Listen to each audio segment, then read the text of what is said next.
ٹھیک ہے، وہ اس طرح کی جو شکایتیں ہوتی ہیں بچوں کی، اس پہ مشتمل بہت بڑی ایک رپلائی جو ہے وہ مریم صاحبہ کی درخواست کے نتیجے میں جواب میں وہ نیب نے فائل کر دیا. ظاہر ہے اس کی کاپی مل جائے گی عرفان قادر صاحب کو اور وہ اس کا جواب دیں گے. عدالت نے بھی یہی کہا کہ جناب آپ نے اس کا جواب تو دینا ہوگا تو آپ کاپی لے لیجئے. تو انہوں نے کہا جی دے دیجئے، تو وہ کاپی ملے گی. تو اگلی سماعت کے اوپر جو ہے وہ جو نیب کے یہ جو نیب کے اندر بھرتی کیے گئے، ان میں کچھ وکلا بھی ہو سکتے ہیں اور وکیلنیاں بھی ہیں، اور لیکن ان سب کے اندر ایک کامن چیز ہے کہ کسی نہ کسی حادث سروس یا ریٹائر کے کچھ نہ کچھ رشتہ دار نکلتے ہیں دور پار سے، یا ان کی پرچی ہوتے ہیں. اور پرچی ہونے کی وجوہات کئی ہو سکتی ہیں، ہم اس کے بارے میں کیا کہہ سکتے ہیں. وہ جو ہے وہ لیاقت وسیم صاحب کی ویڈیو کے بعد تو کچھ بھی نہیں کہا جا سکتا نا، اخلاقیات اس کی اجازت نہیں دیتی، لیکن وہ ہوا تو ہے.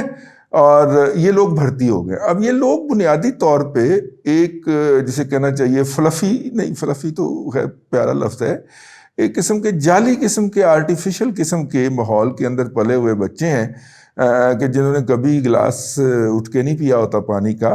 اس کے لیے اڈلی ہوتے ہیں نا جی، وہ ہوتے ہیں نا گھروں کے اندر. تو وہ جو ہیں مطلب کہ اب ہم کیا کہیں، تو وہ ایسے ناز و نوم میں پلے ہوئے بچے جو ہیں وہ جب ان کو موقع ملتا ہے تو وہ پھر ایسے ہی کرتے ہیں جیسے ہمارے پروفیسر صاحبان سے وہ تحقیقات کیا کرتے تھے، اور وہ پروفیسر صاحبان ہمیں آ کے بتاتے کہ ان کے ساتھ وہ کس طرح کا رویہ رکھتے ہیں یا کس طرح کا سلوک کرتے ہیں یا کس طرح کی باتیں کرتے ہیں. عقل ان کی ایف اے سے بھی کم ہوتی ہے، انٹر سے بھی کم ہوتی ہے، اے لیول سے بھی کم ہوتی ہے. تو پھر اسی عقل کی بنیاد کے اوپر، چونکہ اسی کوالیفیکیشن بھرتی ہونے کی تو کچھ ہوتی نہیں ہے، ٹھیک ہے، ان نون ہے کوالیفیکیشن. جعلی ڈگریوں والا یار، جعلی ڈگری والا یہاں پہ ڈی جی لاہور رہ گیا یار اتنا عرصہ، ٹھیک ہے. تو آپ کیا بات کر سکتے ہیں اس ادارے کے اندر موجود لوگوں کی. تو ان کا وہ شکایت نامہ پہنچا، تو اس شکایت نامے کی کاپی جو ہے وہ دے دی گئی. مریم نواز شریف نے وہاں پہ کھڑے ہو کے کوئی ایکسٹرا آرڈنری بات نہیں کی کہ جو کسی بھی پاسبل جو انڈر کرنٹس ہیں یا جو انڈر ڈسکشن چیزیں ہیں ان میں سے کسی کو ڈینائی کرے یا کسی کو سپورٹ کرے. بہت محتاط تھیں وہ، آج اس حوالے سے ہونا بھی چاہیے، ان کا سیاسی کیریئر ہے اس کے حوالے سے. لیکن جو بات مجھے کھلی اور جو اس میں ہوئی کہ مریم نواز کے ارد گرد آج مجھے زیادہ لوگ نظر آئے، زیادہ جو ہیں وہ لوگ جو کہ پہلے تاریخوں کے اوپر نظر نہیں آیا کرتے تھے. ان میں ایک سابق ریلیجیس منسٹر بھی ہیں، نواز شریف دور کے اندر وہ رہے ہیں، ان کی شکل بھی ہمیں دیکھنے کو ملی. راجہ ظفر اللہ کے صاحبزادہ صاحب جو ہیں وہ بھی بڑا تکے مار مار کے خواتین کو آگے کھڑے ہونے کی کوشش کر رہے تھے. یہ وہ چہرے ہیں جو پچھلی تاریخ ہائے سماعتوں کے اوپر کم از کم میں نے تو نہیں دیکھے، آپ نے دیکھے ہوں تو میری رہنمائی ضرور کیجیے گا.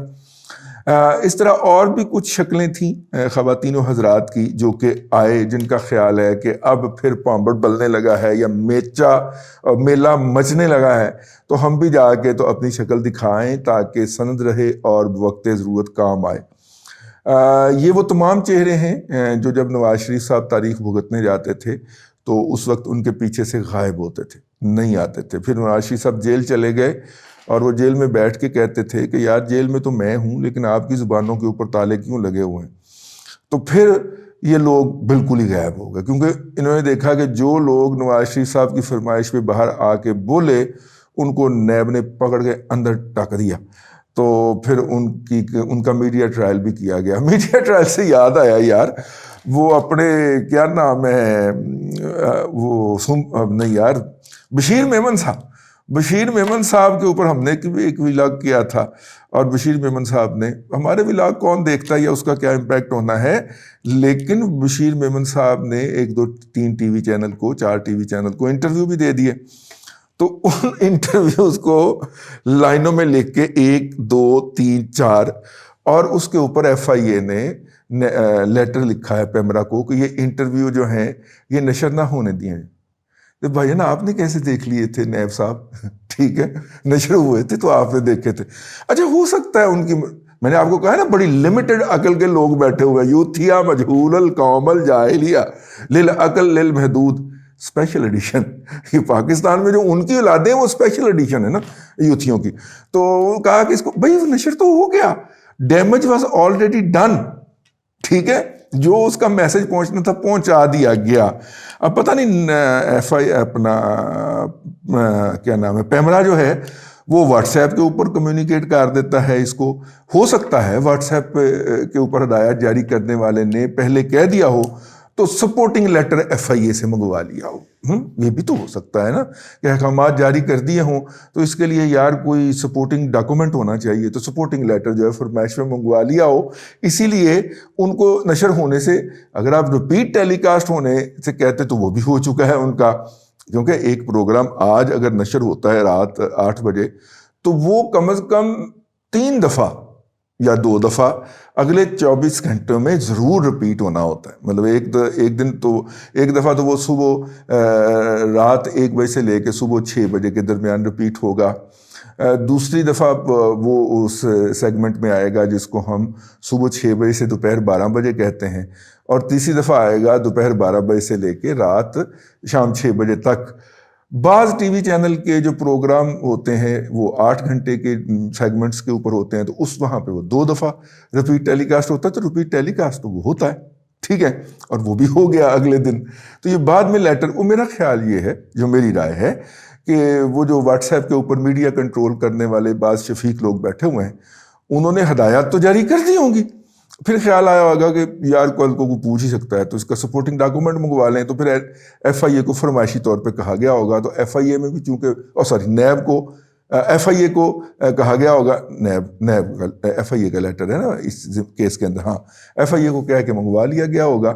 وہ میرے منہ سے نکل گیا کہ ان کے پاس تو بہت زیادہ حقائق ہیں, تو وہ پھر حقائق سے تو حکومت کو ڈر لگتا ہے نا, ایف آئی اے کو کہہ کے منگوا لیا ہوگا وہ لیٹر. ویسے بھی ایف آئی اے کے اندر سے پیارے لوگ جو ہیں ان کے ابو بکر خدا بخش جیسے وہ جو ہیں وہ چلے گئے ہیں. بہت دن ہو گئے ہم نے نہیں سنا کہ وفاقی حکومت نے جو ہے وہ جو جعلی تنظیم ہے وہ ایرانی یہودی والی, کیا نام ہے اس کا یار, وائٹ, ہاں وہ والی براڈ شیٹ جو ہے اس کو پیسے بھجوانے کی وفاقی کابینہ نے کوئی منظوری دی ہو. پچھلے دنوں ایک صاحب بتا رہے تھے جو اس سارے معاملات سے آگاہ ہیں کہ یہ سارے کے سارے پیسے جو ہیں یہ اگلی طرف سے ہم خود ہی وصول کر رہے ہیں. اور وہ جو صاحب ہیں, وہ جو کاغذ لہرا کے کہتے ہیں, ان کی واحد خصوصیت یہ ہے کہ وہ ایمانداری سے یہ پیسے جا کے اوورسیز جو بینامی اکاؤنٹ ہیں ان کے اندر حصہ پہنچا کے آتے ہیں, ڈپازٹ کروا کے جمع کروا کے آتے ہیں. ریاض ملک سے تو وہ بریف کیس وصول کرتے ہوئے بھی اس کی ویڈیو بھی بن گئی. ٹھیک, تو بس آج کے لیے اتنا ہی. ادھر ادھر کی کچھ باتیں تھیں, میں نے کہا آپ کی خدمت میں عرض کی جائیں.